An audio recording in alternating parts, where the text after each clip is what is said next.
They were young, glowing, and full of life until their jaws began to rot. At first, the girls who shimmered in the dark, they were envied. But behind the glow was a secret that no one wanted to believe. Their own bodies were turning radioactive by the company that poisoned them and told them to smile and keep painting. This is not a horror story. This actually happened, and the most chilling part is some of their graves still glow today. Welcome to Dark Archives, where history hides its darkest secrets, and we bring them into the light. If you enjoy true stories that are as haunting as they are real, you're in the right place. Let's uncover the glowing lie that killed hundreds and changed the world forever. It all began with a miracle, or so people thought. In 1898, Marie and Pierre Curie discovered a glowing element buried deep in pitch-blende ore, radium. It shimmered with an eerie light, and the world was instantly obsessed. People believed it had magical healing powers. It was sold as a cure for everything like headaches, arthritis, even aging. You could buy radium-laced water, toothpaste, face creams, even butter. By the early 1900s, radium wasn't just medicine. It was fashion. It was modern. It was the future. Then came World War I, and with it, a new use for radium. Glowing watch dials. Soldiers needed to see the time in the dark, so companies began mixing radium into paint. That paint had to be applied by hand, and young women with steady hands and good eyes were better for the job.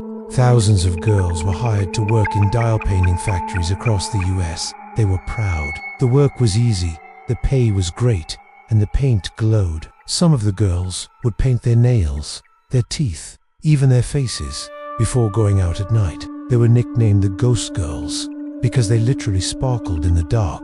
But here's the part that was kept secret. The paint was radioactive, deadly. Invisible poison was entering their bodies like one brushstroke at a time. The technique was simple: lip, dip, paint. To get the brush point fine enough for the tiny numbers, the girls were trained to shape it with their lips. Then dip it in radium paint and apply. Over and over again, hundreds of times a day. The managers told them it was harmless. Some even said it was healthy. But the symptoms came slowly. At first, a toothache here, a sore jaw there. Then, things turned horrific. Teeth began falling out. The jawbone would die, literally disintegrating. One girl, Molly McGare, lost her entire lower jaw and part of her skull. She died at just 24 years old, bleeding from her ears and mouth. The doctors had no explanation. Some even blamed the women themselves. By now, dozens of workers were suffering, but the company denied any responsibility.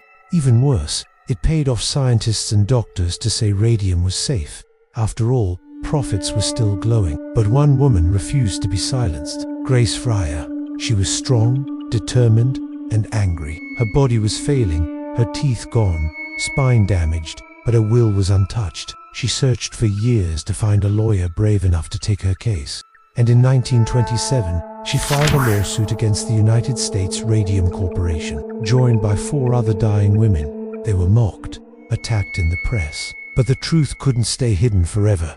Dr. Harrison Martland discovered that radium was still inside the women's bones, literally eating them alive. Some were so radioactive that their bodies triggered Geiger counters years after death. The court case in 1928 shocked the nation. These were not soldiers or scientists. They were daughters, sisters, workers who was poisoned for profit. The company settled. The women received money and medical care, but most of them wouldn't live long enough to use it. Still, their suffering wasn't wasted. The Radium Girls changed labor history forever. Their story helped launch new workers' safety laws, radioactive material regulations, and eventually led to the creation of OSHA. By the mid-1930s, radium was banned from everyday products, but the scars remained on their families, their towns, and even their graves. Yes, their graves. Some of them still glow faintly in the dark.